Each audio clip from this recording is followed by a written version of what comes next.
Oops.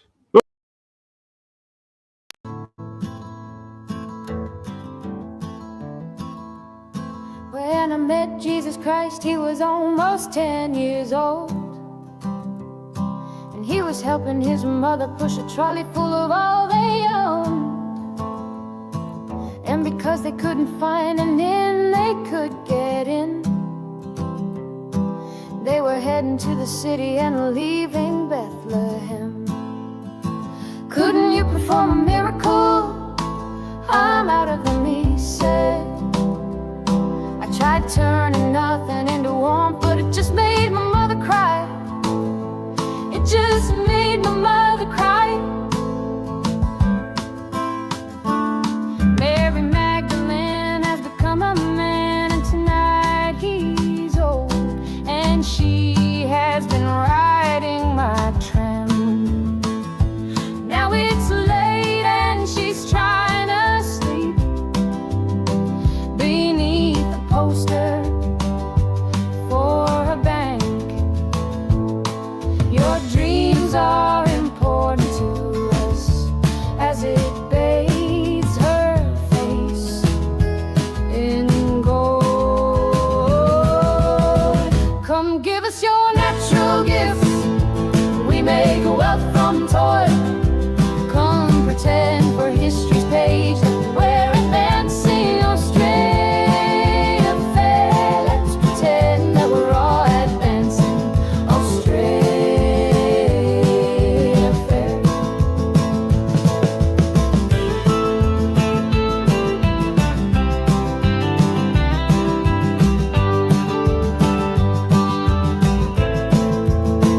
Back down the road I found the church we built on the black man's bones was empty, and out the front a sign read all but sold.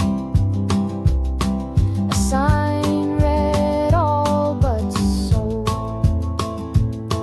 And we all owe so much money, but to whom we're not quite sure. So head down, we just keep running along our fading golden shores. So head down, we just keep running along our fading golden shores. Come give us your natural gifts, we make wealth from toil. Come pretend for history's page that we're advancing Australia fair. Let's pretend that we're all advancing Australia fair.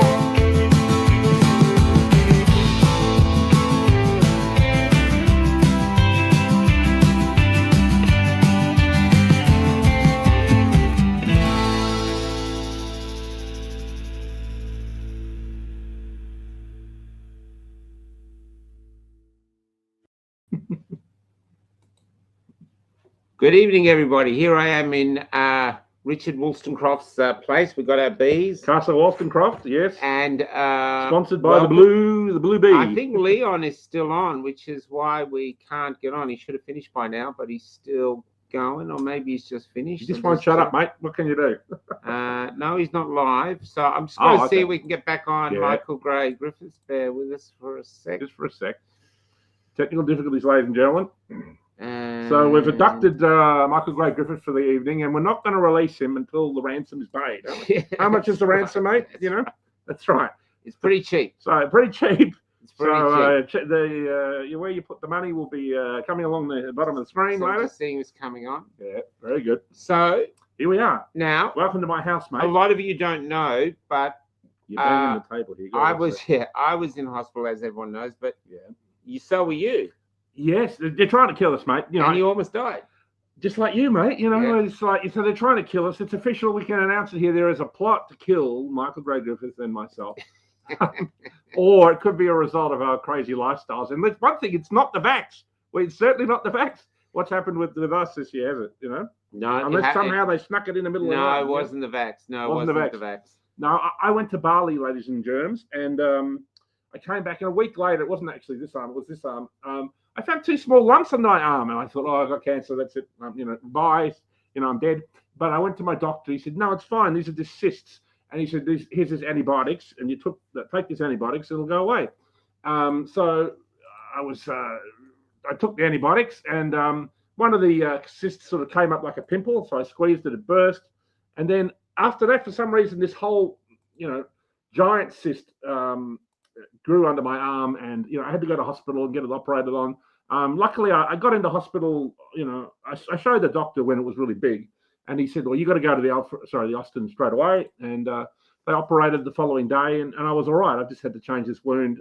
But if I'd left it alone, for another 48 hours, I might have gone into toxic shock. So it's something that appeared relatively benign. So was it a bug or was it an insect? It was like a staph infection, similar to what you had or whatever, but it's something I picked up most likely in Bali. When I was in the Austin, I was speaking to a nurse, and she said, I've seen 3 people who come back from Bali who've had, and he said, you're lucky where you've had it, because he said people have had it in their groin, people have had it in their ass crack, and he said, believe me, that's a lot worse. And so where I had it is just under my arm. I'm grateful. So anyway, that's just been my little medical scare of the past 6 weeks. I'm repairing well, and looks like I'll live to annoy everybody a little bit longer and to upset all the various people I like to upset. Tell them what a contrarian is.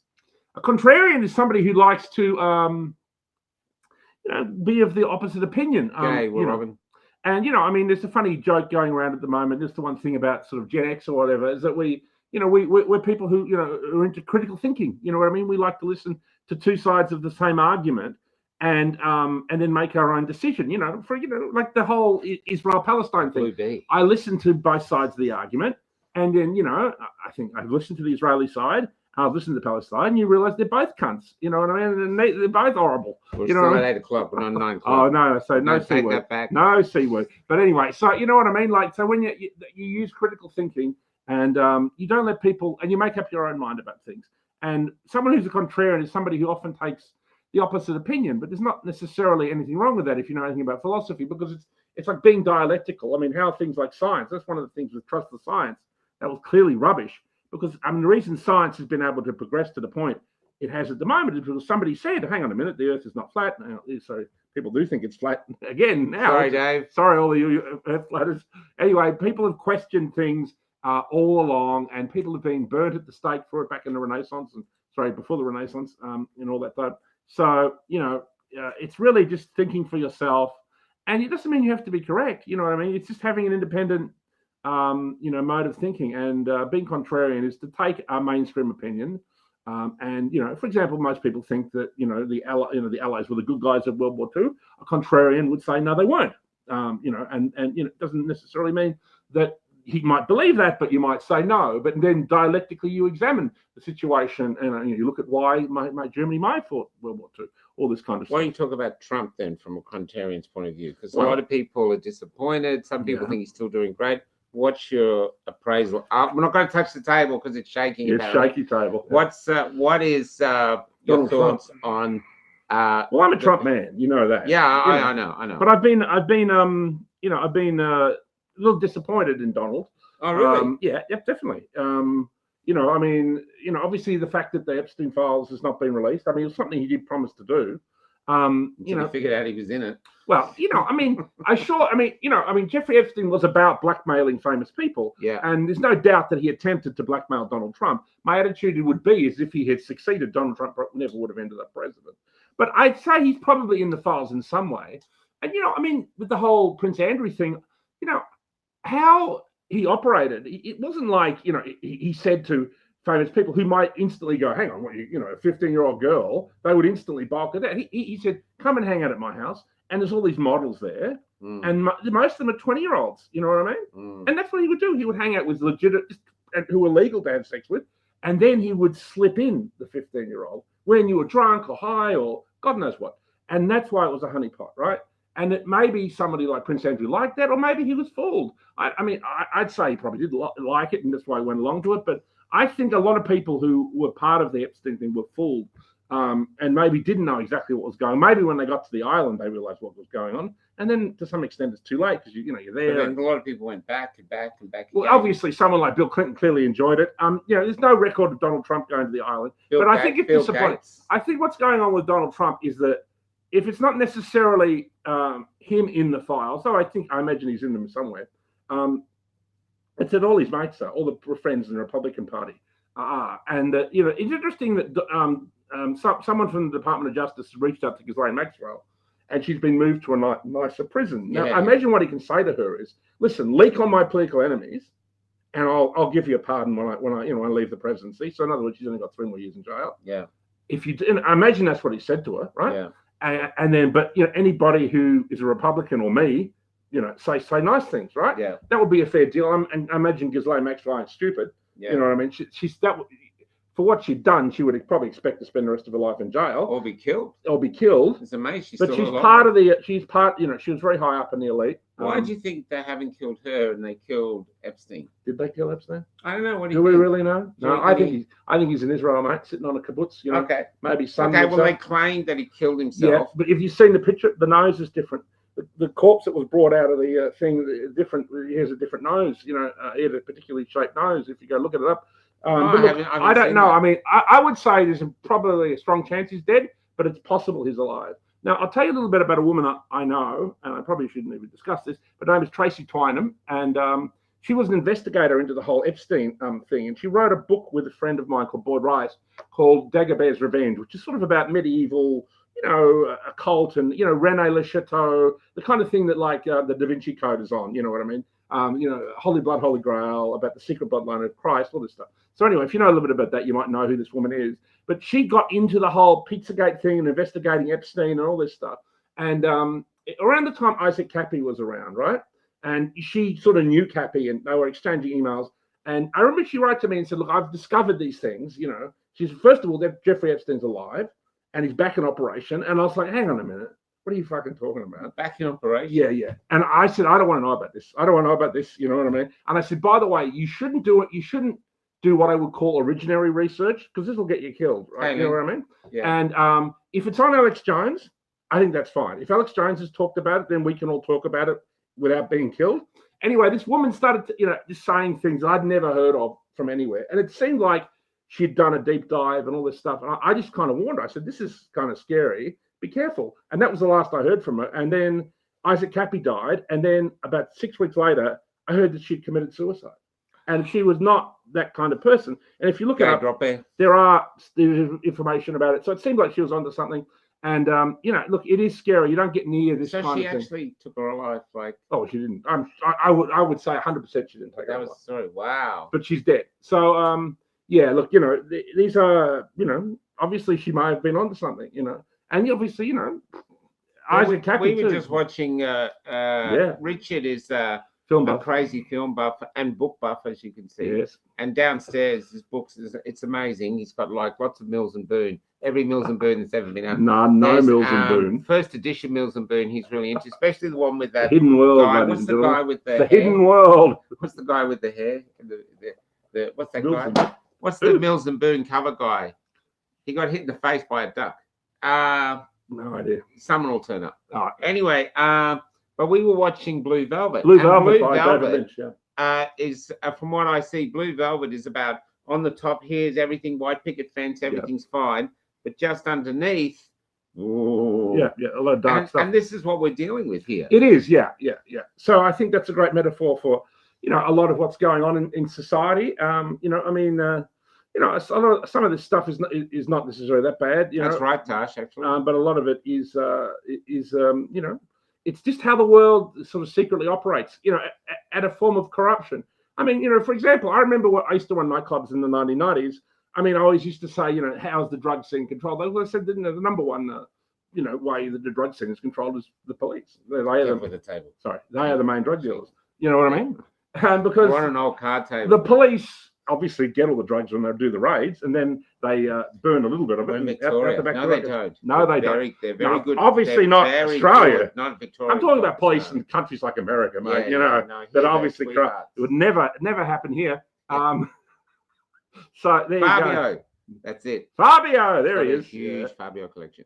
Now there's next thing. the big march coming on. Everyone's August, talking about August it. 31, yeah. We just watched that thing from Joel. Joel Jamal, yes. Because I was wondering who was behind it, because it's very well organised in every state. Well, it's spontaneous. It's so uprising of the people. Spontaneous Yeah. uprising of the people. That's what I believe it is. That's what I believe it is. I'm going to be lucky because I think I'm going to be on the road to Perth, so I'm out of it. But you could still be prisoner here in the basement. I'll do my own march. Can you break out? Can you break out of the shackle I've got on your leg? I'll do my own march on the Nullarbor. Yeah. Where is everybody? Anyway, there's but apparently it started, Joel was saying, with a TikTok post from a young 18-year-old guy in South Australia, and then it's been picked up by another group. Joel reckons it's white supremacists. Yeah, the National Socialist Network. But look, I mean, I can't verify as that. far as I can tell, there's just a lot of people were, they saw the power of the Palestinian demonstration that had Julian Assange at it, and had Bob Carr and a whole bunch of people on the Sydney Harbour Bridge. But they were burning a lot of flags. Well, sure, there was, but to what extent is that a false flag itself? I mean, for example, if you're a Zionist, I would smartly send a few people down there to burn a few flags to make it look bad. So, but to what level of a false flag was going on, that was about it. But I do think there probably would be people within a Palestinian demonstration who probably wouldn't like an Australian flag, because you've got some far left people there who consider the Australian flag to be racist or whatever. So, we're living in very interesting times where, there's a very strong kind of left and right kind of thing going on. Anyway, this demonstration on August 31st, I encourage everyone to go along to it. I think that, that group, the Thomas Sowell group or whatever, that might be there. But if it's a patriot group, obviously they'll probably turn up. But I think the size of it will be so overwhelming that they'll only be a drop in the ocean. And hang on a minute, if there's a left-wing demonstration, for example, the one on Sydney Harbour Bridge, I mean, were there a group of Stalinists there? Probably. There's probably a few Stalinists there. Were there some Maoists?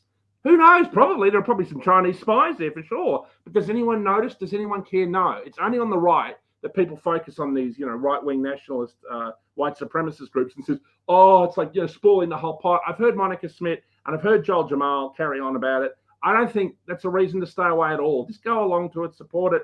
And if there are other demonstrations that they're doing great, you can support them as well. But just because this group might turn up, there's no reason not to attend.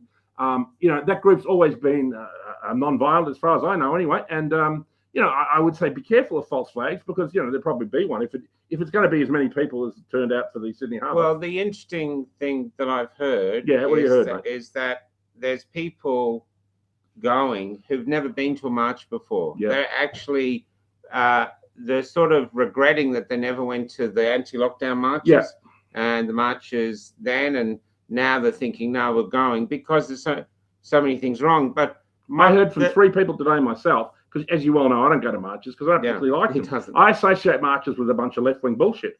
But every now and then I do think it's important. Obviously, I supported a lot of the marches Michael went to, and obviously I supported EPIC.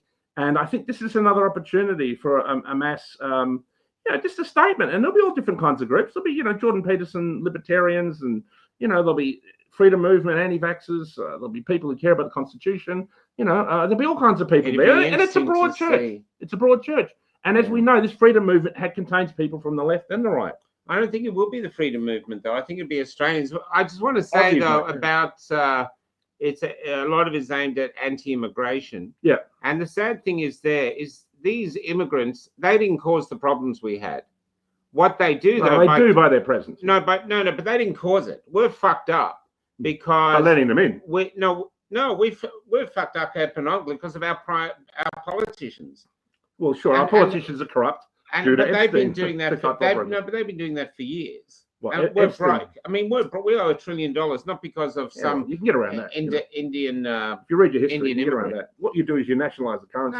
But we haven't. No, but still here now, we are screwed up because of our politicians. Yeah, and they're trying to hide the fact, or they're trying to make the country look like it's doing well by bringing in all these migrants. And the migrants aren't helping the problem; they're just exasperating.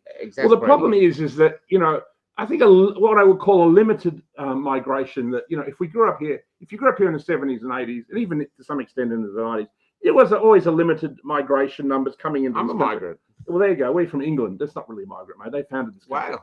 Yeah, but they founded the English founded this country. But the English, but still, we Scottish, the Wales, and Irish. Okay, but they're the original. They're the Anglo-Saxon I agree. founders of our country. So you're not even though we still you're a colonizer. Yeah, but they're still coming in. But the trouble is, we don't have the housing. We have our own people are living under bridges. Yeah. Our own people are going hungry. They're struggling to get meaningful jobs. They're only getting little part-time jobs if they get anything. And so we want this fixed first, and we want that's the sign of a good economy, isn't it? Yeah. You know what I mean? Like when my parents were in their 20s in the 1960s, they bought their first house for like 20 grand, and I drove past the house I grew up in recently. It's now worth about 1.5 million. You know, so as we all know, the boomers all bought their houses for essentially a month's wages, or maybe a year's wages. You know, and now today's generation, you know, can your kids buy a house? That's right, Gail. I'm with you. Gail's comment here. We're all immigrants. It's about the amount of people coming into the country in a small amount of time. No, I don't think we are all immigrants. Exactly right. A certain group of people founded this country. Careful with the table. Okay, a certain group of people founded this country, and those people were Anglo-Saxon. And then Italians and Greeks joined us, and also some Chinese. And they are, you know, I guess the founders of this country, the colonizers of this country. Oh, wow, it's interesting. And then last 25 years, we've gone into what's called hyper mass migration. 50,000 for each Indian to come here. And there you go. This is naturally going. This is naturally going to breed discontent, especially when people are struggling here, and the government goes, oh, you know, it's basically setting up a tinderbox. So naturally, what's so great about India? Marches to move. If you go to India, India's a shithole where people shit in the street. You know what I mean? You want to get that kind of staph infection, go there. Let me tell you. You know, a lot of these third world countries where these people come from are terrible. I mean, you know, if they want to send people here from Palestine, I mean, that would be a disaster for this country. People from the Middle East are a disaster. Not all of them, you know, but a lot of them are a disaster for this country. I personally, you know, that's Richard. So that's my thoughts, indeed. Yeah. You know. This country is slowly disappearing, you know, and that's a problem, you know. And this country is the best country on earth. At least it was until the end of the 90s. And we've just seen, and you know, what's going on? This flood of mass migration we're seeing in the UK, we're seeing in France, we're seeing in Italy, we're seeing in Spain, we're seeing everywhere because it's a deliberate plan. It's called the Kalagi Plan, which is of course a conspiracy theory. If you look it up, you'll go, oh, that's a conspiracy theory. But of course, as we all know, conspiracy theories are just the truth that people haven't fully accepted. Well, I tell you, from another point of view, Kelly was talking to a taxi driver, an Indian taxi driver. Yep. And he said his Indian friends were all going back to India. Well, a lot of them are leaving already because they can't stand it. No, because let me finish. Yeah. Because they said there's no point to living in Australia. Because he said you could work all your life till you're 70 and still not have paid off your house. I know. So you're not going to actually get ahead. Where if they work the same amount, and so you're just working and working crazy to remain poor. So these migrants are actually going, hey, the poster said, come here, get rich, but actually come here, be a slave. Yeah. They're leaving. Yeah. And I mean, the standard of living is better in India, ladies and gentlemen. We can afford to buy a house. You can't afford to buy a house in Australia. This is something wrong. This is something fundamentally wrong when young people can no longer afford housing. It's a shocking situation, and this is a result, you know, of globalism, and also ties into the whole 15-minute city Klaus Schwab thing. You will own nothing, because they want everyone to live in a kind of feudalistic society where everybody rents. Young people are going to have, you know, like a house like this would house probably 12 people. You would have maybe 3 or 4 here. You'd have 2 in my bedroom. You'd have 2 where you're staying tonight, and you'd have probably 6 downstairs. You know, half of them would be immigrants from foreign countries, all working like slaves. You know what I mean? For the globalist order. You know what I mean? And they're only allowed to stay within the suburb that I live in, which has everything supposedly. And if maybe once a month you're allowed to have a trip. We're seeing them being built. If you travel in the country, on the outsides of the cities, they're building new suburbs, and the houses are so close. I don't know why they don't make tenement houses like they have in England, because they're so close. And you know, and then I was talking about this before, and then right next to it is a Bunnings. And then there's a supermarket, Coles. So these people don't have to go anywhere. No. But it looks like Suicide Road. Because you're thinking, are you really going to be happy there? Where if you open your window, you're going to hit the next door neighbor's fence? No, of course. I mean, and we've got all this space around it. No. It's against the Australian. I mean, you know, we have a tremendous amount of space in this country. I mean, we only have, 28 million people, 26, 28 million people? That's right, like that. And, you know, you've been traveling this country and you crossed the Nullarbor Plain a number of times now. You've been up to far north Queensland. There's so much land. And we could also use desalination plants to turn the deserts into, we could feed the world. Literally, this one country could feed the world. But we've got to certainly, one of the things we've got to drop is this climate change bullshit, because it is bullshit, ladies and gentlemen. You know, I mean, if you've seen that Tucker Carlson video, you know, where we, you know, mine, you know, coal and, you know, iron ore, but we're not allowed to process it. We send it off to China, who does process it, so they're burning it anyway. Yeah. And then they make renewables, which are ugly and don't work. These stupid fucking things that Donald Trump was carrying on about.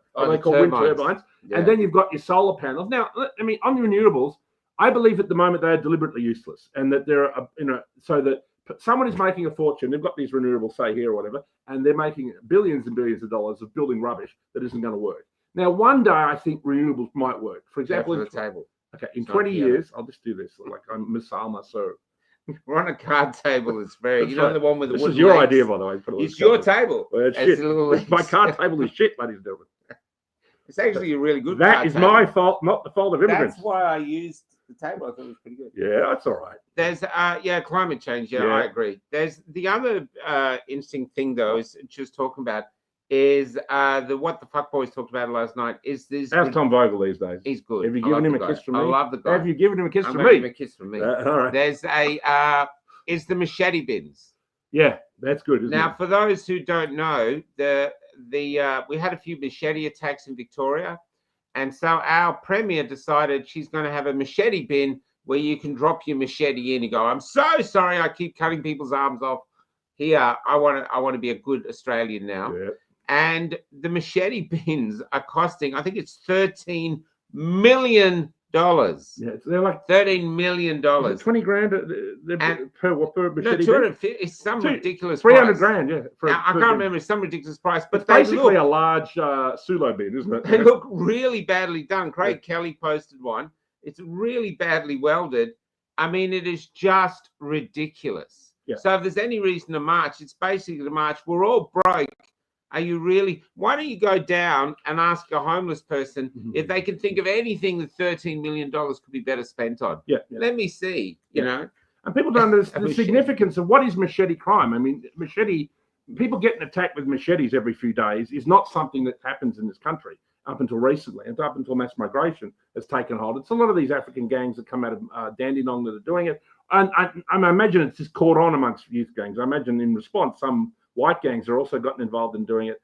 And do you really think they're going to be handing in their machetes? Yeah, no. How it works is this, and I know because I know some people in organised crime.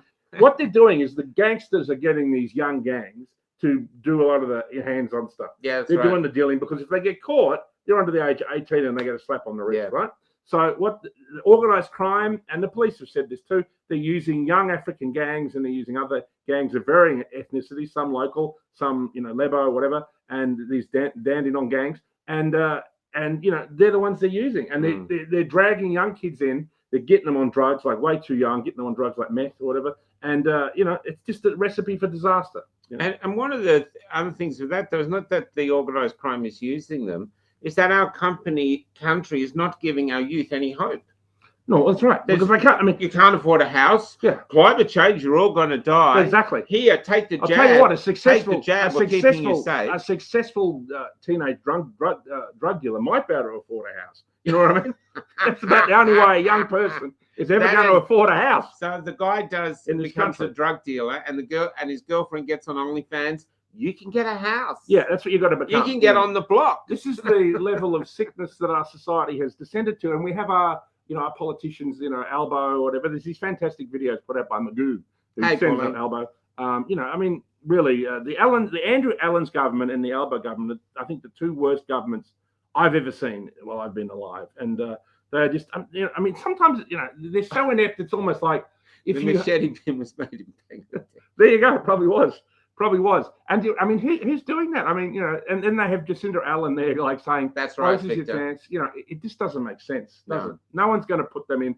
And it's like, don't ban the weapon. You know what I mean? I mean, what if someone starts using hammers on people? Going to ban hammers? You know what I mean? Well, they did. The next that's right. A cop got attacked by a spanner. I know. So we're going to ban spanners. I know. And then someone drove a 4-wheel drive through Here's the that deal. shopping centre. you know, I mean, you know, Northland Shopping you have Centre. to jail, you know, these teenage offenders like they're adults, you know, because if an adult is running around a mall with a machete, they're going to get 5 years in jail, right? But these teenagers need to be put into jail, or you handle it, you know, like the Singapore situation. Singapore has no juvenile delinquency. You can look into how they do that, because they cane the shit out of people who fucking muck around over there. One bit of graffiti and you get caned like 50 times or something by somebody who's a martial arts expert. And, you know, they never re-offend, funnily enough. Well, so that'll never happen here, though, because the Labor government and their bleeding heart is, you know, never, you know, because Singapore is a fascist country. It's run by a right-wing military dictatorship, pretty much, even though there's technically a democracy. I take you've no plans of going there. I've been there, mate. I've been there. Been there a dozen times. It's great. I love it, but I behave myself. I certainly wouldn't be caught doing graffiti over there.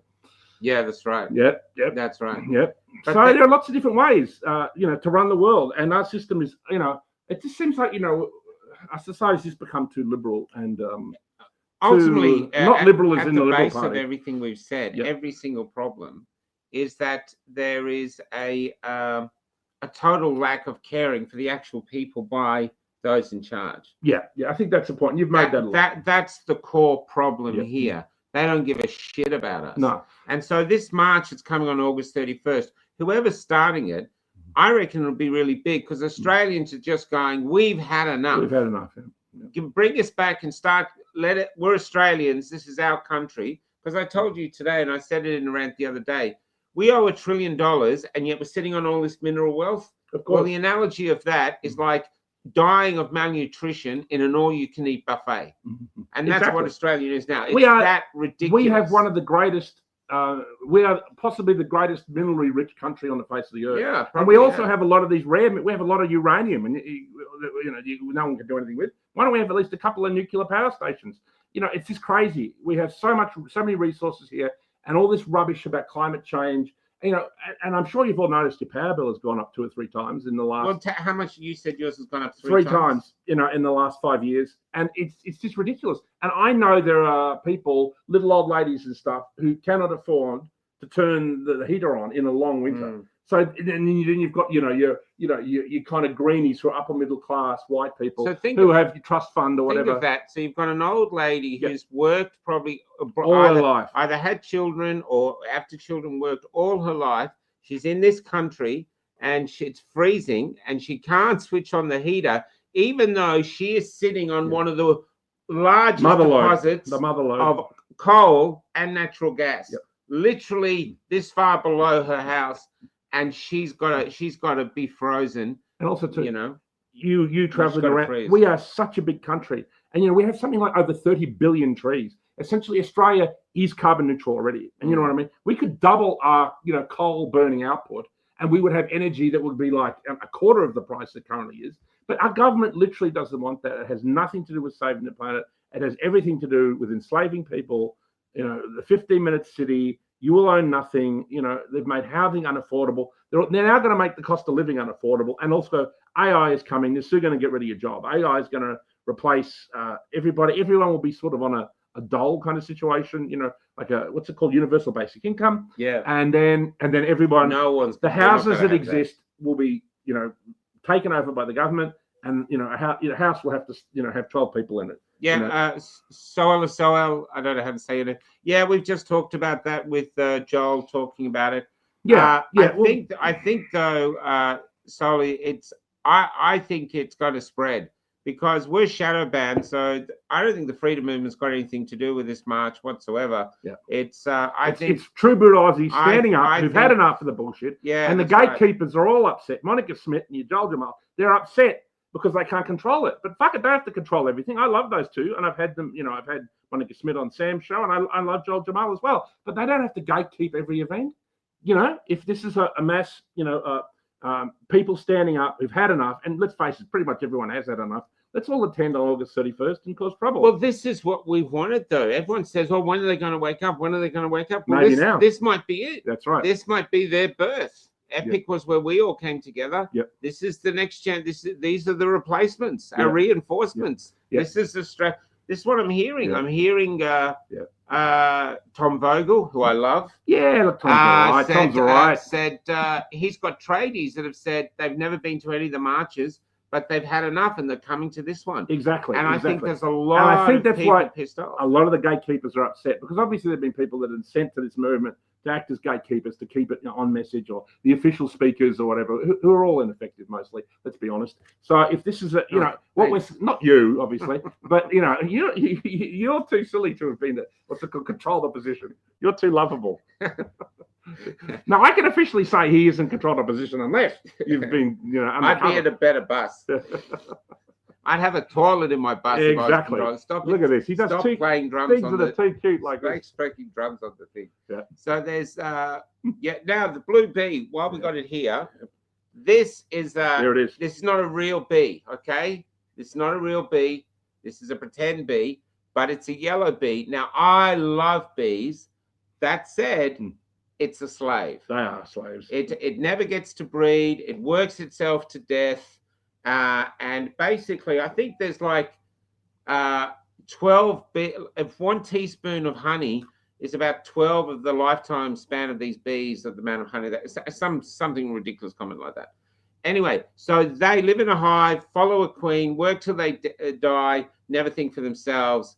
That's what we hear. Yep, that's it. The Aussie blue bee at some point in evolution went, fuck this, and I'm going to be free. I'm going to be free. Yeah. So this bee became this bee in this country. That's right. And so it doesn't live in a hive. It doesn't follow queen, but it wants to be a part of society. Yep.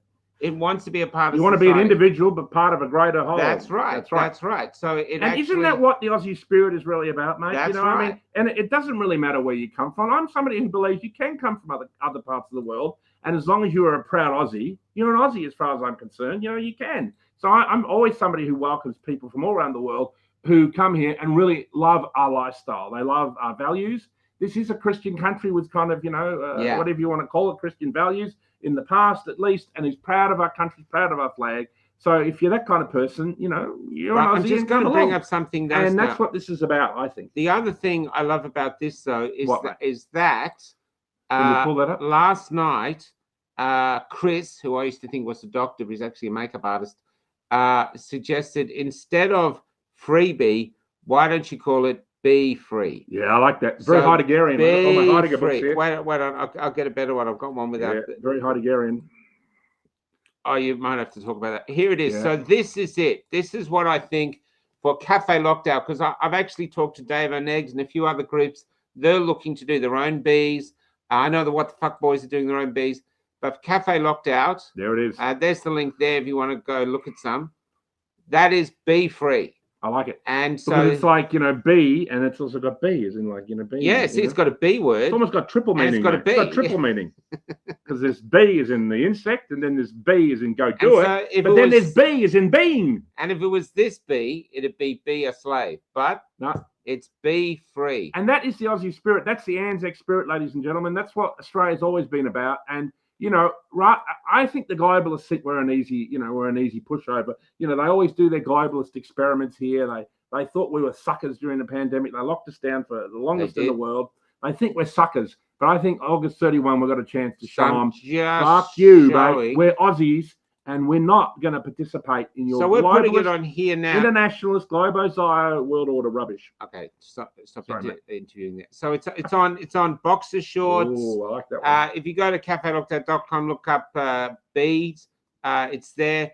Basically, this actually could be an industry for the freedom movement. Yep. If you make jewelry, start making blue bee jewelry. Yep. There's other things like that we can do.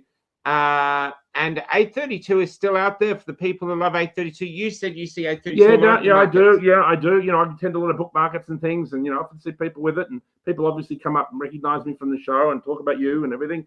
And I've seen that a lot, and I reckon this is even more, potentially, what's the word, Promethean, and because it's a symbol, and we've been looking for a bit of symbol. Tell us about why you were talking about that philosopher, Heidegger, whatever he is. Heidegger. I've got some books here. Heidegger was one of my favorite philosophers. Just here, there's a whole wall of books by Heidegger. Heidegger was a German philosopher. He was sort of interested in he believed that humanity had forgotten the question of being, and that the importance of our existence, we needed to get back to appreciating what it means to be and stuff. And his work is, very profound and deep. And, I highly recommend you, read An Introduction to Martin Heidegger. If you really want to, get into the deep waters of philosophy, read a book he wrote called Being in Time. It's about 500 pages long. It's very complex. But, that was one of the books that really got me into philosophy. I read that book from cover to cover and blew my mind, ladies and gentlemen. And so, he's somebody who is a very profound thinker like Friedrich Nietzsche, whose books are also behind me. We've got Ecce Homo just there, which is got nothing to do with homosexuality, by the way. That's his autobiography. And we've also got first edition of Catch-22, and we've got a very nice edition of 1984 by George Orwell. Robin encourages the Cure has already got a B thing on, so she's got theirs. Good. And I think Mantra has got a B, so they could be collectible as well. Yeah. But basically... Well, I got mine. Yeah, that's it. So I'll be wearing it on August 31. So if he's at the markets, it'll be interesting to see if people come up and go, oh, the Blue Bee. The Blue Bee. So we will be getting Bee Free will be coming on ours in the next stuff coming out. And how do people order the merchandise if they want to get some, mate? Oh, cafelockdown.com or Legend Apparel is another one for the hats. Yeah, I'll put that up in a sec. But it's basically I'm just looking here. Rahana had a great ad for the Magnolia Tree. I don't see the damn thing. There's that must be it. Is that it? Okay. Is this your new play? Yeah, this is. I'll talk about that in a sec. All right. What else is going on, mate? Now. Yep. Let's promote Be Free and everyone get behind it. Thanks, Zelda. And this is who we are. And I don't want violence. I don't want blood in the streets. No, we never get. I don't think we can build a new country on the blood of our brothers and sisters. Peaceful protests, Yeah. Even though the globalists are coming for us, they're in a war with us. But Now this guy, if you don't know, has another dark secret, and that is when he was young. And let's talk about something completely different. All right. When he was young, he set up a club called the Hellfire Club. Yeah, I did, yeah. And what did you do at the Hellfire Club? Well, it was a kind of, a bit of a wild kind of nightclub. I was, a young guy. I was a bit of a geek, you know what I mean, to some extent. But I went to Los Angeles, and there was this girlfriend I had there who was a pretty wild. She was a Jewish girlfriend. She was about 6 years older than me. I was about 21, 22. She was about 28.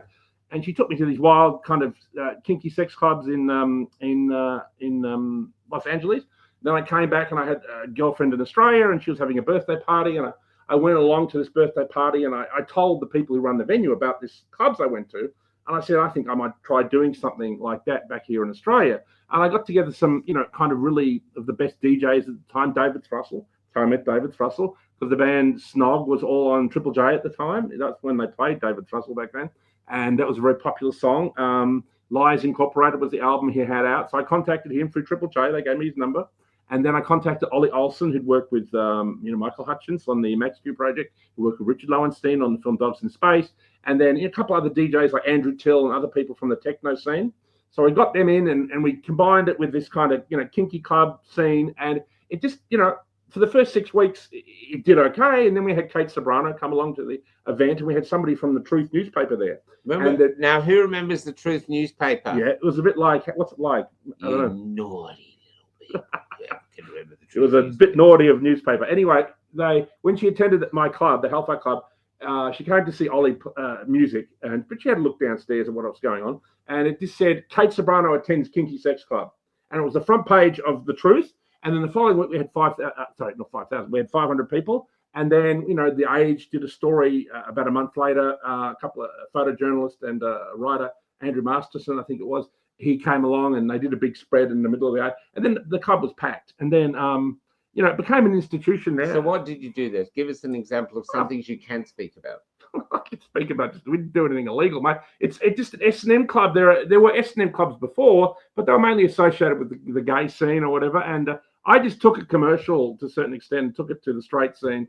And, it was just something, it was around the time, it was a very hedonistic period where people were taking ecstasy. They were discovering their sexuality. And, people always often accuse me of being homophobic because of a few statements I've made here and there, which is ridiculous because I used to run the Hellfire Club. We had almost a third of the audience was gay, lesbian. Have you had sex with these men? No, I didn't have sex with them, but they would get up on stage and they would do S&M scenarios. But you haven't had sex with them? No, I didn't have sex with them, mate, but I would enable the situation for them to participate and consensually if they wanted. And so it was a consensual club where people over the age of 18 came along. Have you had sex with a black man? No, I've never. So have you? Homophobic and racist. Well, of course I am, mate. I'm from the far right, mate. But I think I've got the card over here. Hang on. You just here we go. Can we play this? This is the first card for the. My wife was a cadet journalist at the Truth newspaper. That's the opening night card for the Hellfire Club. Oh wow! So I had a good time running that in the '90s, but how much fun is that? I had a lot of very hedonistic '90s. A lot of sex, drugs, and rock and roll and stuff. But at the end of the '90s, I got out of it. I went back to university, studied philosophy. My friend Heidegger here, and that's when I founded the Melbourne Underground Film Festival, Muff, and began to make films. So again. why did it end? Why did it end? Well, because it would have killed me, mate. You know what I mean? I don't know if you know what that. Yeah, absolutely. I mean, I knew people who died in the '90s from too much good living. You know what I mean? I mean, people were taking everything, like ecstasy, cocaine, things. Heroin was big then. I never had heroin to this day, but there are people trying all kinds of things, and I mean, I remember we went to Mardi Gras or something like that. We went up to Sydney. And we bumped into with my girlfriend at the time, Lisa. But it was just a place to go at school because we were part of this whole club scene. And we were waiting for some tickets. And the woman we were met there, she was like a junkie. And then by the time Sunday came around, she OD'd. Okay, I've got to stop this. Now, guess who else used to work there? Who? You're never going to guess. David Russell. Julian Assange. That's true. That's true. Just one night, only one night. Well, what happened was... that's why Julian Assange, you notice that he never sits down? That's because someone spanked him so hard, he's still... I don't think so. No, that's not true at all. He does. But it's funny. I saw a picture of Assange's butt, and it has Richard emblazoned on it. I don't think so. By a hot... I think that was what's the hot branding iron? That was up to John Shipton. That was not my job. That was up to John Shipton, not my job. And no, what happened was Ollie Olsen was a friend of Richard Lowenstein. I think Richard Lowenstein knew Julian Assange. At the time, obviously he wasn't world famous. He hadn't done WikiLeaks. He was known at the time as the Mad Professor. He was just somebody connected to the early internet, because I remember Ollie came to me and said, we're going to broadcast the DJ set on Sunday night on the internet. And I go, what the hell's the internet? That is such a great thing. And they said... Today's Hellfire Club would have a shedding warning nowadays. Yeah, I reckon. Mark, that's awesome, bro. Definitely would. I don't know if we'd get away with it today. Yeah. Certainly wouldn't have gotten away with it during the COVID time. But anyway, Ollie, organised us to play the DJ set, and the person who came into the club that day and set it all up was Julian Assange. And I just remember him as a blonde-haired young man, probably 23. And I remember going there that night. They had these glasses where you would sort of, you'd drop an ecstasy tablet and you would watch the flashing lights. And, I know that Julian had come to the club on other nights and that he was a fan of Ollie Olsen's music, and he was a fan of David Thrussell, because David Thrussell as band Snog, if you go back and look at Julian Assange's Twitter page, he shared 2 or 3 times he shared the music of David Thrussell. A couple of his videos, particularly that one, what's it called? Hypocrisy, that song. Cheerful Hypocrisy. That's we used to play that a lot. We love that one, and Julian's a fan of that. And isn't it great to see him out of jail now and to see him marching? I actually really liked, obviously, I know there are people that are conflicted in relation to the Israel and Palestine conflict, and to be honest, I respect both sides. Okay, so Gail says, what do you think about Julian Assange going to the Sydney March? I think that's a good thing. Yeah, I thought that was great. Good to see him out, because that's the first major kind of march he participated in. I think the left is correct. Even if you have some pro-Zionist sympathies, I think this war has gone on too long. I think that it's also, as you were mentioning before, I think it's, Israel's reputation is, suffering at the moment. You know what I mean? Tatters, They had some capital because of what happened during World War II, and that a lot of it's being squandered. So even if I think you support Israel, and obviously there probably are people who watch this show who do, it's a time for the war to end. And Donald Trump, for all his faults, he's promised to be the president of peace, and I'm sure he would be more than happy to see peace brought there, as he would probably be happy if the Ukraine war ended, because that was one of his election promises. Well, so I think no matter what side, and we don't want to necessarily attack people who support there's no argument. The Zionist side. The trouble with Palestine now, there's no arguments to justify it, because everyday people sitting at home are looking at Instagram, and there are children who are suffering terribly. Shocking. And then there's videos of what Palestine looked like, and now it's just rubble. Well, Hiroshima, got off lighter than Gaza. Yeah, and now it looks like rubble. Looks like a rocket. So basically, Israel, whether they're the good people, the bad people, they've lost this war due to the internet, due to Instagram, and they're losing. They're losing the publicity war. There's I've never heard so much anti-Semitic stuff now as and people. What's funny is it's coming from left-wing people. I've had left-wing people come up and behave worse than me.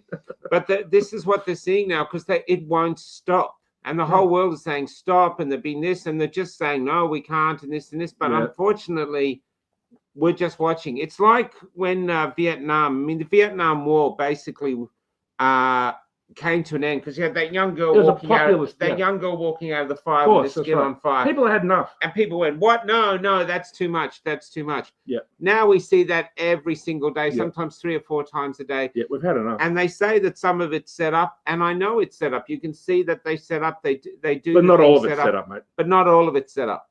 That's right. And now the doctors are coming out that have been there, and the doctors are talking about the things they've had to do.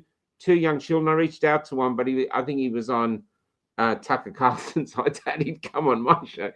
But I was trying to get one just so we could hear from the horse's mouth what they were seeing. Yeah. And to listen to it is horrific. Yeah. And and then there's still great questions, huge questions about the attack that started all this. Yeah. You know, that the fact that they allowed it to happen to Israel had 6 hours where they didn't react. It doesn't make sense. Yeah. It doesn't make sense. And from a blue bee, we like sense. I mean, we don't like highs, but we like sense. And that. Have you ever noticed too that Hamas seems to do everything it can at the worst moment? Like, like there was some talk of a ceasefire, and then Hamas releases a video of like an Israeli prisoner digging his grave inside a tunnel. You know what I mean? Like the exact moment when that should not be released, it is released. It often makes me think: is Hamas an agent provocateur?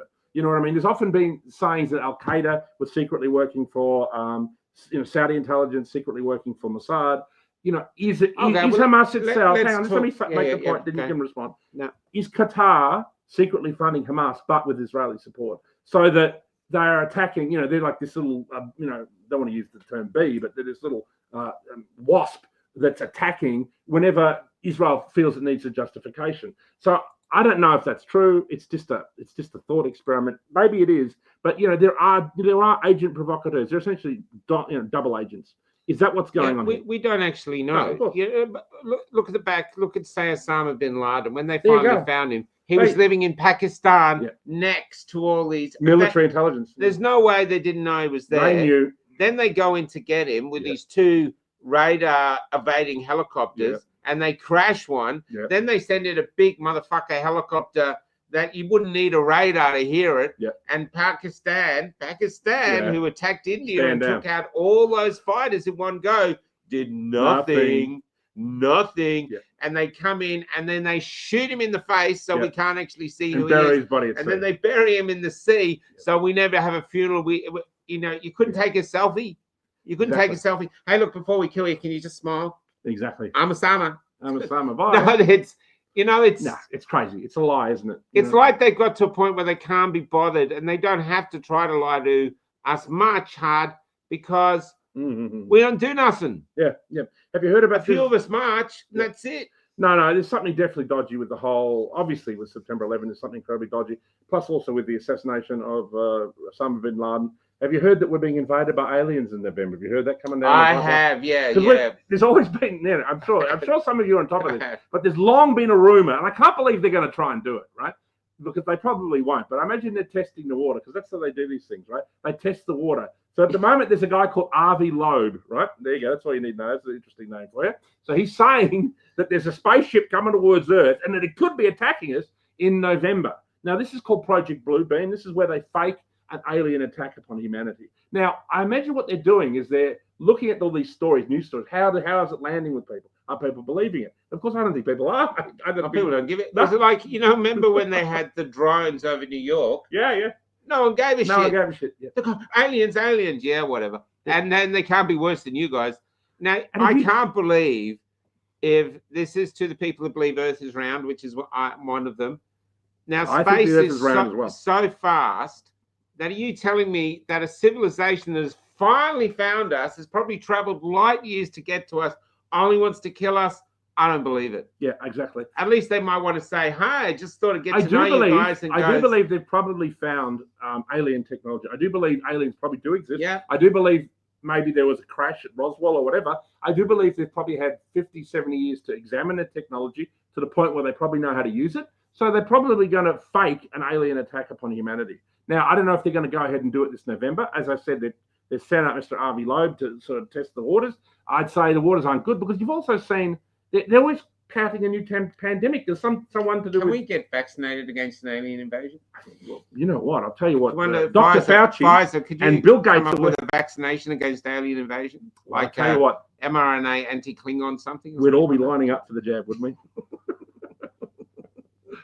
There needs to be an anti-bullshit jab, ladies and gentlemen. You know, because and maybe that's this show. Watching Cafe Lockdown is your anti-bullshit jab. Because this is your inoculation against being fed a load of crap. There was something else. There was that the aliens are coming. That this is coming. Yeah.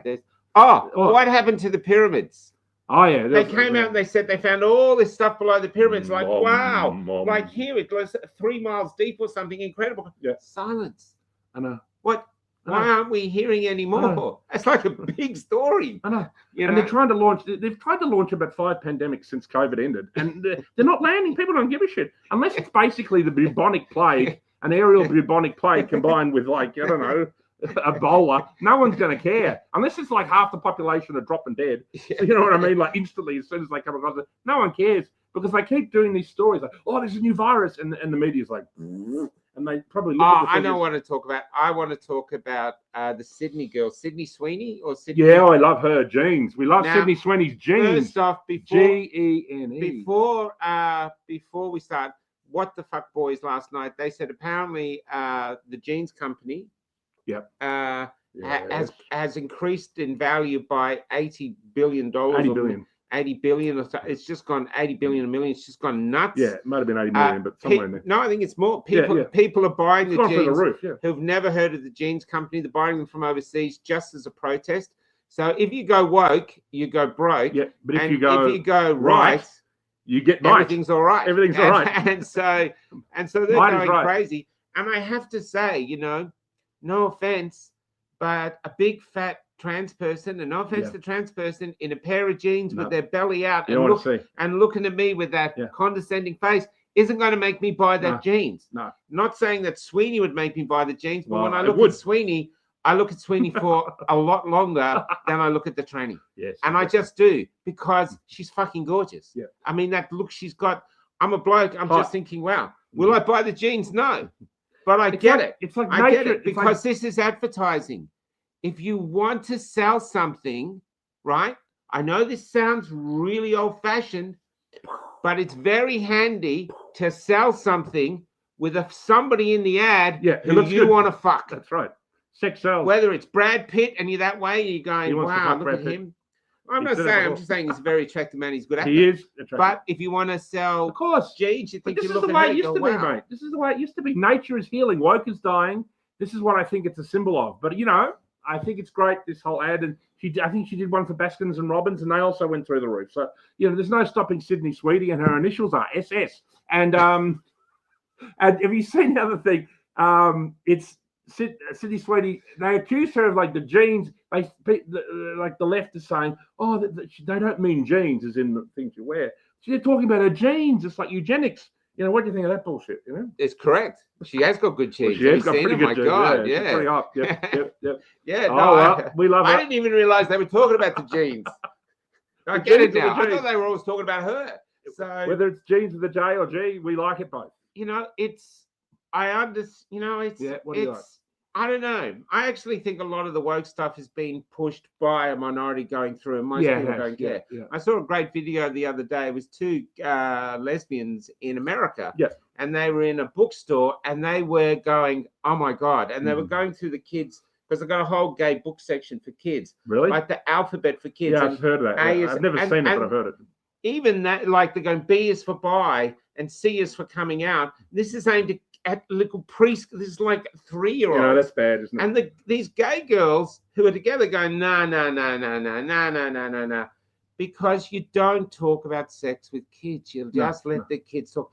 And this is the other thing. Now, we were a very gay-friendly club, Hellfire, but the gay community knew never to discuss all this stuff with kids. The same as you would not discuss the Hellfire Club. You know, go to school and give a lecture on the fucking Hellfire Club. You know what I mean? It's ridiculous. You let people grow up naturally. They discover their sexuality in their teens on their own. For today's lesson, without any interference from Catholic priests. We're going to tie up our new principal, and our substitute teacher is going to spank the hell out of her.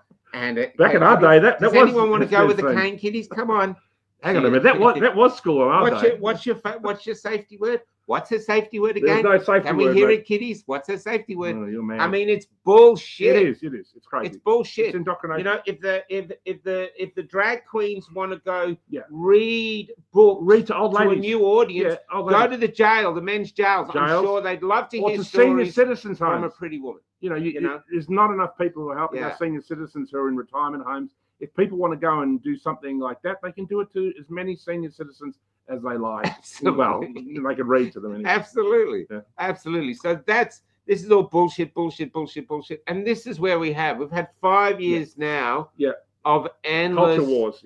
It's cultural terrorism. And I think we're entering a new geopolitical that wasn't era. My word, actually. Someone told that to me the other day. I can't remember who it was. Sorry that I stole it, but it's such a great word. I think the era of neoliberalism, or globalism is dying, and that Donald Trump is the beginning of that. Now, Donald Trump, I'll admit, isn't perfect. He hasn't released the Epstein files. He's obviously compromised on Israel in some way. So he's been a little bit of a disappointment. But we should also think Trump is still doing some great things. RFK Jr. is doing some great things. What's the name of that woman? Tulsi Gabbard is doing some great things. Right. What are you laughing about now? If there was an alien invasion, if they come down in their ships, take us to our leader. This is what I think they should do. When they land in their ships, and all these lizards or octopus-looking things, whatever they are, come rushing out, we all go rushing in, take over the ship, and go, it's all yours. We're leaving. We're out of here. Let's go to Musk. The one thing I like about Elon Musk, people complain about Elon Musk, but I like the idea of I like Musk. Yeah. I mean, his whole thing about putting chips in people's brains, as far as I heard, that's voluntary. If you want to do it, go ahead. It is voluntary, and he's helping people. I saw this paralyzed guy. Now he can use the computer. I don't think there's anything that Elon Musk has said where he wants to compulsory put a chip if they put a chip in your head. I don't want one. And this is 21 here. No, let me finish. To everyone here, just saying if they did, and you were allowed to have one thing, like I want to know how to fly a helicopter. Yeah, that's true. I want to know how to speak Russian. What would it be? Well, I mean, you can have one enhanced super feature. Every technology has advantages. For example, I have a lot of books in this house. If I lived to be 1,000, I wouldn't be able to read all of them. But with like a chip in my brain, I could say, "Oh my God, you could! These are all my books. These are all the books I own. Download the entire contents into my brain." And it would technically be possible. Now, that might be something that would be of interest to certain people. I don't know. I mean, I think you've got to go back to your brain, the causes that were raised. Obviously, we don't support Ted Kaczynski, but if you read his manifesto on technological slavery, he had a lot of questions about the dangers of technology, and so does my favorite philosopher, Martin Heidegger. He wrote a book called The Question of Technology, which is an absolute masterpiece, which he talks about technology as being like he calls it a Gestell in German, which is like an enframing. It's like a trap, essentially. That technology, that human beings think they control technology, but it doesn't. No. That it's like a daemonic. Daemonic is like almost demonic. You know what I mean? Like it's almost something. Like the animal world, you can't fully control it, and that this is what technology is. And it's been set loose. The Brussels sprouts is coming, Diane. Yep. There's not yet because we're with this children present. That's right. So what was your thing? Was you'd read books? So actually, out there, to anyone, Clark, Jason, if you had a chip in your brain and you're allowed to have one enhanced feature, what would it be? Not physical feature. What would it be? I don't know what it'd be for me. For you, yeah. But look, I saw a documentary where there was some woman who didn't have the use of her arms, and that they put this chip in, and she was able to use the computer and do all this stuff. And I thought for somebody in that position, it would be a desirable thing. I think technology is like this. It can be used for good, and in that example of helping somebody who's disabled, it would be a good situation, a good use. But technology can be used for good or bad. And then you've got someone like Sam Altman, who's behind ChatGPT. You got to be careful. Someone like that, mate. He's evil. He's a Zionist, and that necessarily matters. Sam Newman. Sam Altman, not Sam Newman. Altman. Yes. Check out that guy, mate. Sam Altman is a concern. He's a bit like Harvey Uvari Navarro. People don't like Musk. But I think Musk is a lot friendlier and a lot more user-friendly than Altman. Altman's evil. I'll tell you that right now. Altman was the one that decided, I'm baffled. How do you manage to keep still long enough to read a book? Says Valerie. It's very true. It's how I relax, actually. It's how I do keep still. And the other one to watch is the guy who heads Palantir. His name is, he's not Peter Thiel, though he's a bit of a worry himself, because he was interviewed talking about the Antichrist. And he was almost like he was involved in bringing about the Antichrist appearance, which could be II, ladies and gentlemen. But his name is Karp. I can't remember. Alex Karp, his name is. Another Zionist. He heads, what's it called? Palantir, which is essentially a mass surveillance thing that's just being rolled out under Donald Trump, ladies and gentlemen. Oh, someone's anti-Sam here. Watch. Anti-Sam. Sam Newman is sinister now. The handler's got to him. He's Sam Newman's handler. This is Sam. I'm not his handler. No one can handle Sam Newman. I love Sam Newman, and he works for Sam Newman now. He's at the moment he's traveling in northern Queensland. I mean, obviously Sam is of a certain generation. He's a baby boomer, and he watches a lot of Sky News. But I mean, he's his own man, and he's we don't agree on everything, but we agree on a lot. And it's been a pleasure working for him. And I can tell you right now, he's on the level, and he's a nice guy, and he's a reasonably loyal person to his friends. Takes a while to get into his inner circle, but he's an authentic guy, and he's also a very smart guy, and he's also got a very popular audience from obviously his football crowd. So Sam Newman is a legend, but like anybody, I mean, I'm not perfect. Michael's not perfect. It would be hard to believe that he's not, and Sam isn't perfect either. So we're all imperfect, but we all do our best to bring different opinions, contrary views that we started the show with, talking about that, and this is where this is why shows like, what's his name, Stephen Colbert have been shut down. This is why that silly, what's the name of that guy who's on the guy with the funny big haircut, Howard Stern, has been cancelled. Oh, yeah. They all went woke. They all went super woke. Jimmy Kimmel, all these shows, Jon Stewart, all been cancelled. And the things that are popular are your Joe Rogans and your Tucker Carlsons and your Candace Owens. The woke? What? This is why I think the woke is dying. Why? Because the right is actually really nice, and these people come along with these crazy ideas. I think a man can give birth, and we go, no worries.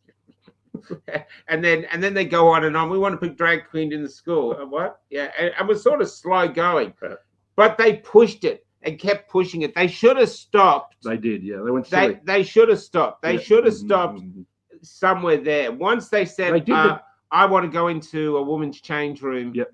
And women's toilets, and we're thinking, hang on, mate. It's a bit like Tropical Thunder, you know what I mean? When he advised, don't go full retard. They went full retard, ladies and gentlemen. They did. They went full tard. It's like if you're going to play somebody and win an Oscar, you don't go full retard, right? You only do it a little. You have maybe a little something wrong with your hand. You know what I mean? You don't do a Daniel Day-Lewis and you go full fucking, So you heard it here first time. The reason the woke is destroying is, as my philosopher friend Richard put, they went full retard. They should have stayed. They should have stayed out of the kindergartens, out of the public toilets. Just walked around saying, "I'm a woman with my beard. No worries, not bothering me. Do what you want." Once they went for the kids, that's when the people went, "Hang on, hang on." I think even Stalin and Mao would go, "Hang on a minute, what the hell is this?" Yeah. They would have had them all sent to a gulag quicker than you could say, Klaus Schwab. So that's the thing there. And look, a lot of it is forced on us. I drive towns down. I don't see a ton of woke people demanding to go into things. You see a few transvestites here, or whatever they're called, and they're fine. They're just getting on with their lives. We're all for being tolerant of other people's lifestyles. If I meet a transgender person, I'll call them a he or a she, whatever they want to. If you're an adult and you've decided that that's what you want to do for you, good luck to you. Good luck to you. Yeah. But we don't need to indoctrinate young people with it. We don't need to have it pushed on the 9 o'clock news or on The Project, which also got cancelled along with Stephen Colbert. To tell you the truth, they talk the bullshit that they get bullied and they're bullied into death. When I was a tram driver, this is like 9-10 years ago. How long was that? It was a while ago now. there used to be a guy that got in queue. Now, I reckon he was probably a lawyer or a barrister, because that's that lawyer-barrister area. He had a beard as long as mine, and he used to come on the tram with his wife's negligee and a little handbag, lipstick, and he'd just sit on the tram. And I remember this big Maori guy looking at him, and then he just looked away and just had a smile. That was it. No, I saw him do that loads of times. I never saw anyone bully him. I think he wanted to be bullied. He's like, why isn't anyone bullying me? You know, I've got my tackle out here.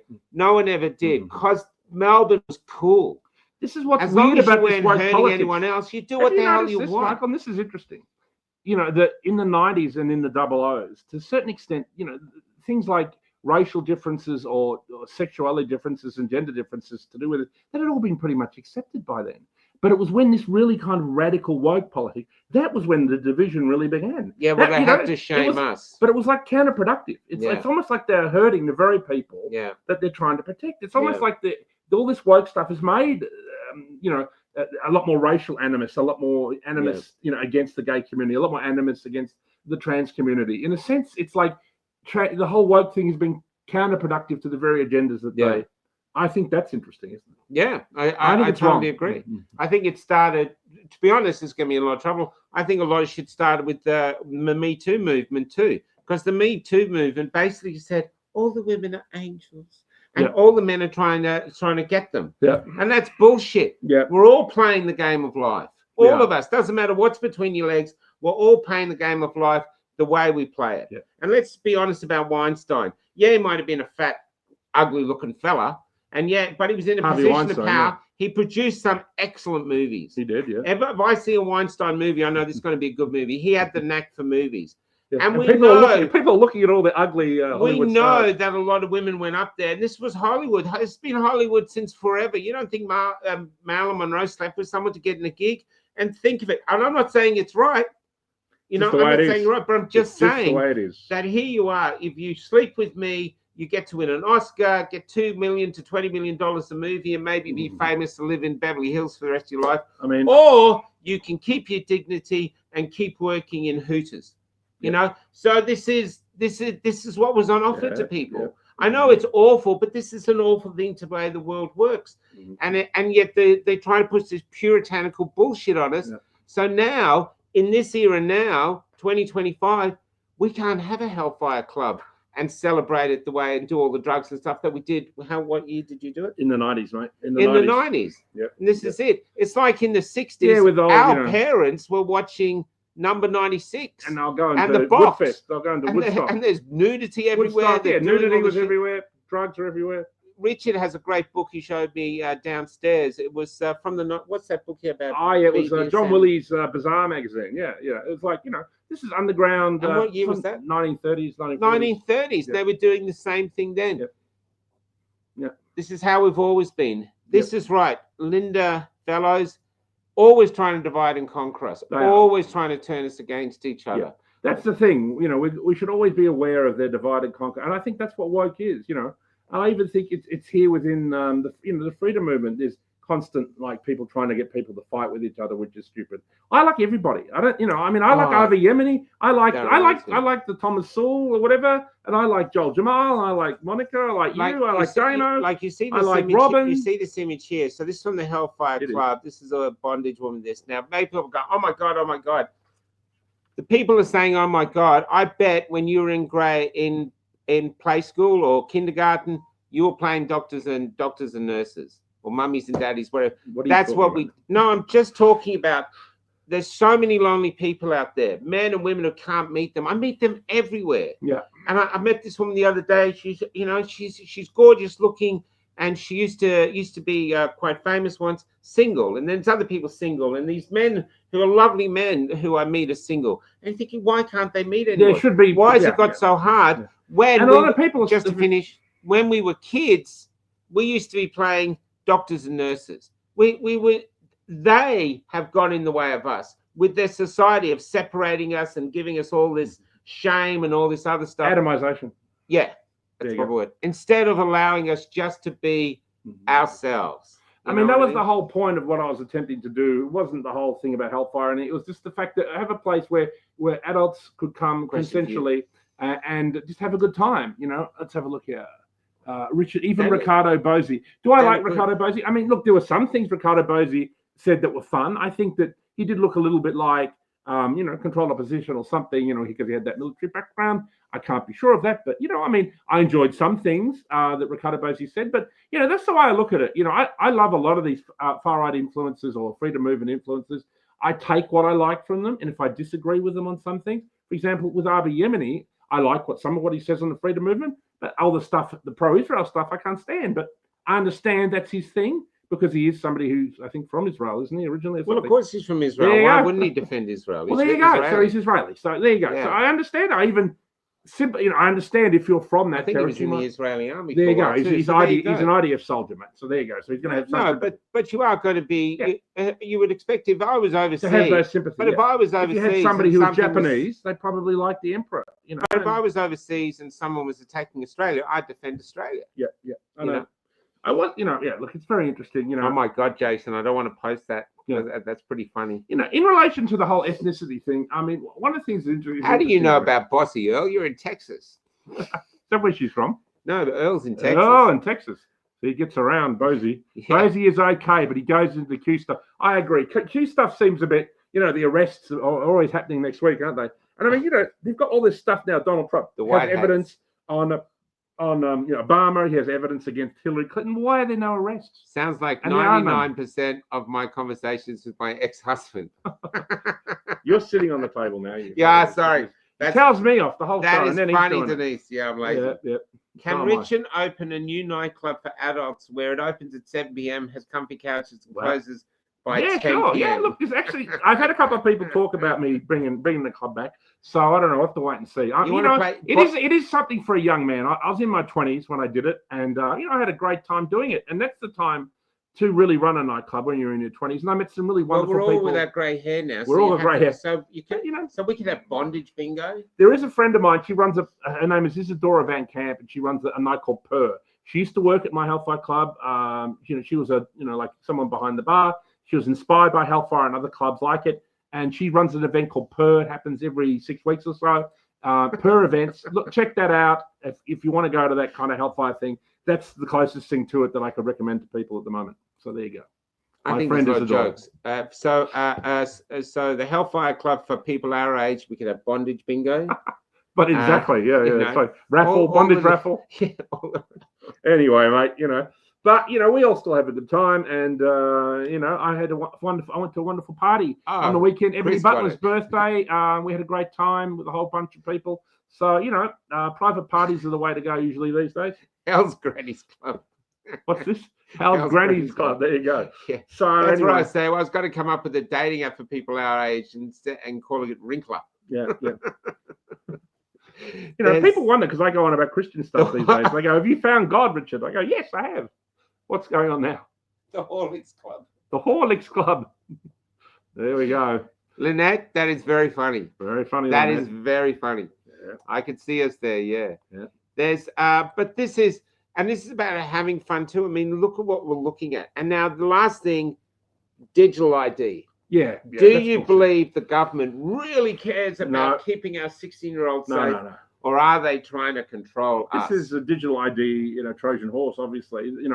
Is it true that we're all going to need to use our ID to get on the internet or something? Is that what's happening? But I can't see it working. I can't see most people, like people's grandparents, have enough trouble just using Google or Facebook. Right. They're not going to know how to download their fucking ID. Yeah. Half of Australia's going to be off the internet, and the Labor government are going to shit the bed, which is what they love doing, ladies and gentlemen. My parents watch Facebook, but they don't have an email. I can't think of a single boomer that will be able to meet the criteria to put their ID on so they can use Google. So you're going to basically be disconnecting half of Australia. A great freedom fighter, I won't say who, not me, but I won't say who. We were talking about this. No, I won't say who. Go on. But he's very funny. Yep. And he said to me, we need to get an ad out there that allows men to know that when you log on to the internet to sort of watch amputee midget sex, the government's going to know. You understand that? The government's going to know. You're not going to be able to do that in privacy anymore, mate. The government's going to know. Yeah. And now, you think you're happy with the government knowing that? I don't think so. So that's You know, they say that they want to protect, you know, teenagers from watching, you know, Andrew Tate or something like that. You know what I mean? I don't know. Maybe they do want to try and stop teenage, because someone like Andrew Tate is very popular with teenage boys, you know, because they don't like listening to woke stuff. They like listening to someone talk about masculinity. Yeah. Now, I think someone like Andrew Tate is somebody who's maybe hasn't got good views on women, but, you know, I haven't often listened to those videos. I've often heard him talking about the global elites and, you know, his views on that, and, you know, and his views on the Matrix. And some of those ideas are pretty solid, you know. Yeah. I don't know everything about his background. I think that there's probably something a bit sleazy in his background, but, yeah, you know, but the thing is like, you know, maybe teenage boys can't understand that. You know, they might listen to the misogynistic stuff. You know, I mean, I think it's really up to the parents. If you want to stop, you know, your kids, the thing is, you should limit the amount of time they can use. You know why they watch Andrew Tate? Why, mate? Because young men are angry. Of course they are. It's like my play. Yeah. We've been filling them full of shame. You're right. Just like your play. Absolutely. Filling them full of shame, telling them to blame for everything, calling them toxic, saying that we need to train them so they're good men, like they've been born bad men. Fuck off. They've reached the fuck off stage. Yeah. And what's that guy's name? And the fuck off stage is Andrew Tate. Andrew Tate is basically the one male finger to the world. He's the fuck you to the world. And so is Nick Fuentes. He's another one. The Groper Army. Yeah, he's hugely popular at the moment. His videos are everywhere. That's what it is. The ones who say fuck you and don't give a shit, they're the most popular right now. They're the ones getting past all the gatekeepers, ladies and gentlemen. Yeah. And that's why this, you know, demonstration on August 31 is so important, ladies and gentlemen, because there's clearly something the gatekeepers are upset about. So that means fucking go. And the thing is, with women don't want men who are beta males. No. They don't want these men walking around who never say anything out the way, who never get this, who ask for. They want men to be men. Yeah. In fact, often I've seen that the reason women love men is that men make them laugh. Yeah. Because they rock their boat a bit and they stuff like this. And because women have harder lives than men. They do. Mm-hmm. You know, there's the raising of the kids. They often do more of the work than men. They have to put up with the shit. They have a harder life. And then sometimes men come along and cheer them up, make them laugh, or they're there, you know what give them a hug. What women find to be, you know, one of the most sexy things about men? Reading, ladies and gentlemen. So that's why I love this house. Yeah. They come to this house and think either you just collect books and never read them, or you read a lot, which the latter is true. So that's what the books are here to attract women. Yeah, just to, you know, make fool women that I'm an intellectual. Pretty cunning, eh? Pretty cunning could be a guy. Michael Caine. I remember reading Michael Caine's autobiography, and he said, if you can make a woman's laugh, your heart. Yeah, the other one is laughter. Yeah, laughter. Yeah. But the thing is, men and women, you know, we go well together. Yeah, we go well together. We do. My mum and dad, they've been together over 50 years now. I think it's 60 years actually. They've been together 61 years. They would have had to still sit there on the couch like they're stuck in one continual joke. Who can get the laugh? You know what I mean? They just, it's 60 years of doing that now, and they get on. That's good. And it's a lovely thing. You know, they shouldn't be ashamed of it. It's a lovely thing. Yeah. And it's the other thing too is this weekend. This is a bit sad, but this weekend we've got a Sunday. We've got Roz coming on, and Roz is from a round table. They've done a huge study with all these pediatricians and midwives around the world talking about the terrifying rise of infertility and stillborn babies and stuff like this. And we're going to call this show We Want This Not to Be True. So it won't be funny like this, but it's coming up important this Sunday. I have to get Miley on somewhere else. Yep. But you know, obviously, you know, since the vaccine, the fertility rates have dropped, and that was one of the things we expected to happen, and it has. Yeah, but the rate they're talking is just off the scale. Now, doesn't surprise me. You know, I watched that video with Bill Gates where he talks about if we can drop the world's population by 15% if we use vaccines. That's right. That's a direct quote, mate. Direct quote right. So from the horse's mouth. Now, I just want to talk now. I'm lucky here because Richard has seen two of my plays, so he's a bit of a fan of my plays, which is good. And I'm going to talk about this play coming up. I'll just play. So here it is here. Here's the promo. So we'll just stand by, ladies and gentlemen. I'll just get the promo on. We'll take a short break, do the promo. This is Rahana doing this. So how do you do it? Here it is. Boom. Boom. play. Oh, we're back. There it is. There we go. Bang. Okay, I'll press play. In the front yard of the family's home stands a magnolia tree. It was Mum's favourite. In another time, her children would hunt its branches for the elusive singing cicadas. But Mum now has Alzheimer's, and her children have come together to choose her a nursing home. But secretly, Jack not only wants to let her go, but he has brought with him the means to do it. His success depends on you, as at the end of Act 2, the audience, via a secret vote, will choose the third act of this play, Nursing Home, or... And so that's on it. It's on a Colac in the Red Rock Theatre on the 22nd, I think 22nd or 23rd. If you want some information, yeah, it's a good venue. But what I'm gonna, how do we get rid of this? You tell me, mate. So this is what it is. The play, it was the first play I ever wrote. It was originally called The Electric Bed. And what it is I was working in a nursing home when I first came to Melbourne, and I was working with all these Alzheimer's people, and the nurses just came up and saying, we should just let them go. We should just let them go. They say that all day. And then I was thinking, well, how would a family do that? And so I wrote a play where three siblings came together and to pick a mum a nursing home. But the brother was a real estate agent. He realizes that the nursing home is going to take all the money from the house. His two sisters are going to be destitute. And his mum, who's got Alzheimer's and can't remember any of them and never wanted to be in a nursing home, is probably just going to rot away in this nursing home for years and years. And so the nursing home and the state will get all the money, and his sisters will be destitute. Yeah, actually, Mark, it's actually surprisingly funny. And so I wrote a play with three very ordinary Aussies where the brother tries Machiavellian-wise, Agatha Christie-wise, to talk his sisters into doing it, into saying that our morality is wrong and we need a new morality that can service everybody. That's what he tries to push. At the end of Act 2, he's convinced them both. I know you would think you've got to see it, but I didn't know how to end it. And then I thought, well, maybe it's because there's two endings. So I wrote two endings for the play. And it's the first play that I've heard of where the audience gets to vote in the murder mystery play. Do the family commit? Nice touching it, mate. Do they let the family commit the murder, or do they say no, you can't commit the murder? Both end, and we have two separate endings. It places the audience in the kind of almost moral. Yeah.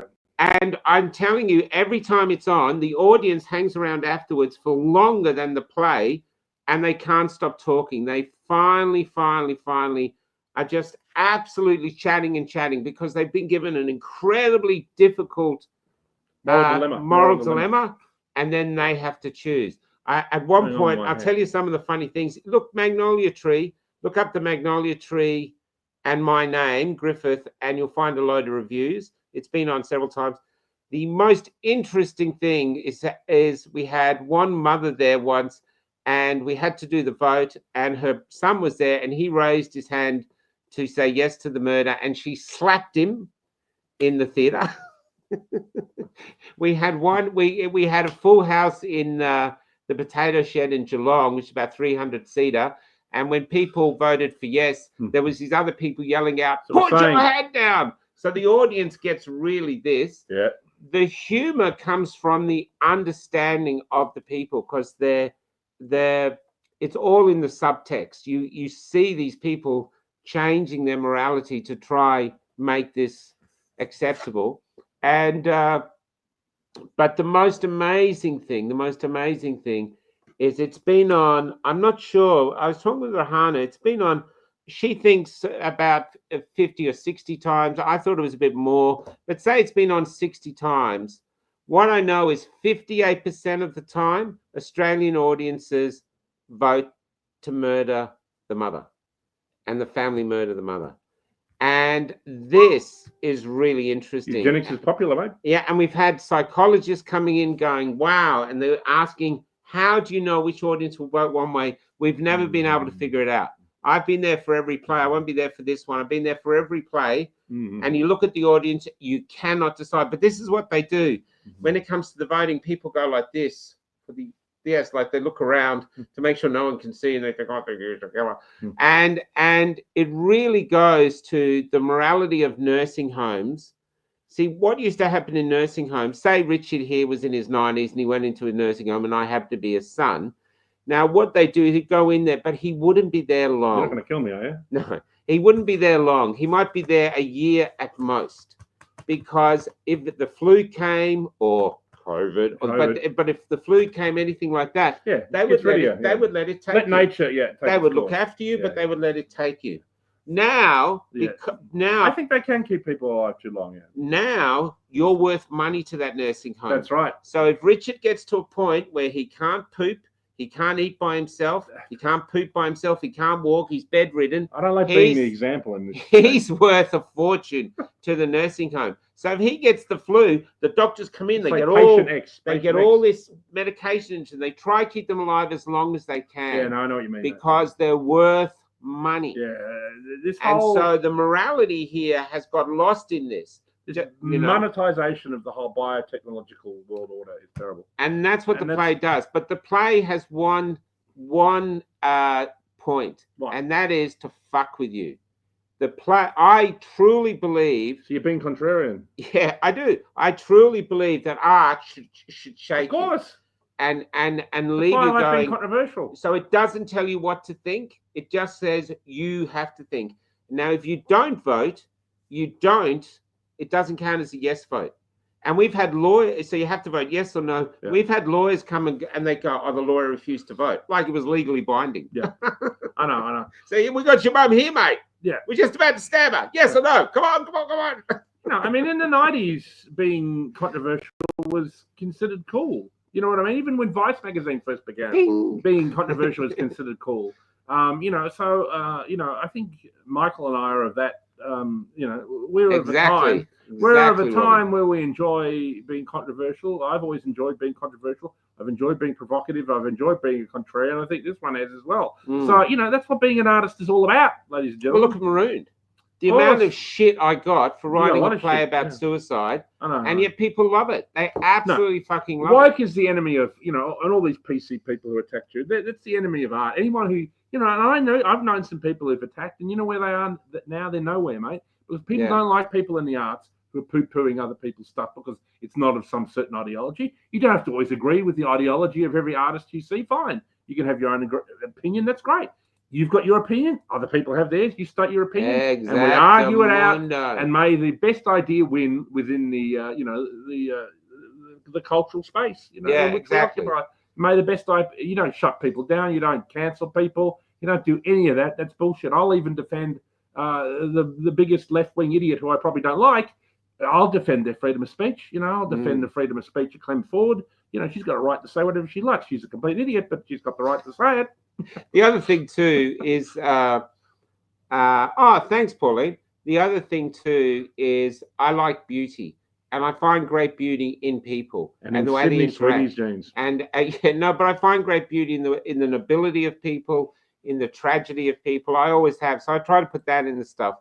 Anyway, we're going to wrap it up now, and we're going to finish Blue Velvet. I'm showing Blue Velvet for the first time. Yeah, I've never seen it. 40 years it's been never seen it.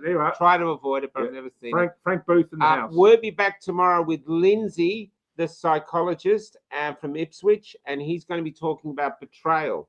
And so I'll set this up in a bit, but we have great conversations with him, so join us for that. Good to see you, mate. And now Richard hasn't seen this. What? But we're talking about beauty here. So I put this video together from women dancers, female dancers on the internet, including this one woman who's got Alzheimer's, who used to be a ballerina. She's played Swan Lake. She starts to dance again. But the actual song is from my musical that was put on by Ballarat Fed Uni, Magpie. And this is one of the songs from that. And this is AI doing the music and the vocals, and I've done the lyrics, and it's really interesting because I'm telling you, this is beautiful, and yet people go, say, I can't like it. But how do you do this if your senses are going, that's beautiful? There are some things, and your thing is saying it's not.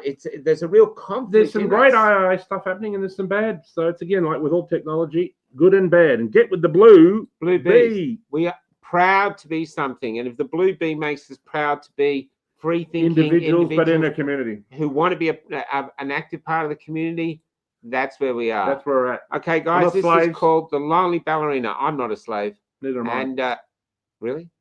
No, unless maybe I want to for one evening. And look, if it wasn't for COVID, I wouldn't have met this guy. That's right. And we both survived troubles this year, so we're still here fighting a good fight. And to say causing trouble. Richard and I came up with the No Go Show. I still remember talking to him saying, I was one of your first guests on Cafe Lockdown too, mate. Yeah, I was in the first or second week, wasn't I? Yeah, but then we did the No Goat Show, and there's a Rumble channel you can find that has all the goat shows on it. Yep, and that was extraordinary. It was so incredible. Much fun. And we should get the band back together for a show. So get David on. Just get Damien out of jail. And, I'll have to get the break him out, mate. Maybe. Okay, this is start digging the tunnel. The Lonely Ballerina. Good night. Good night.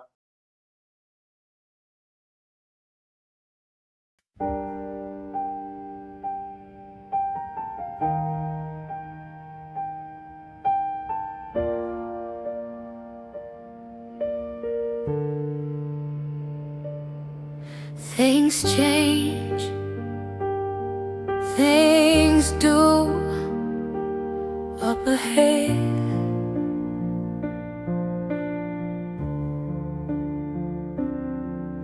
The story you're writing isn't written yet.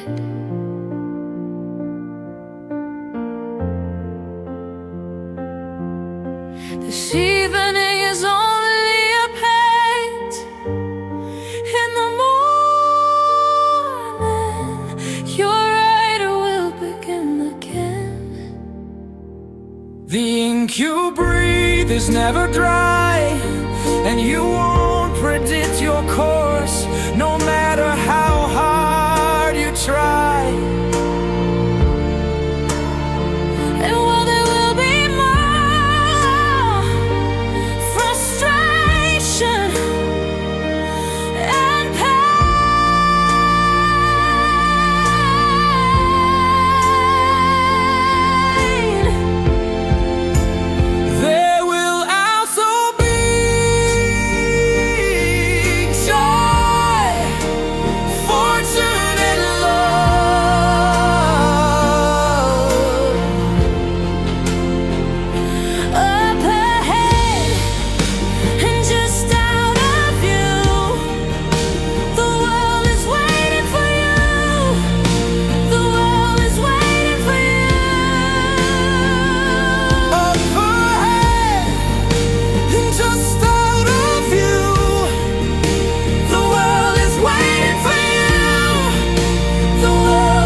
Together we could find your answers.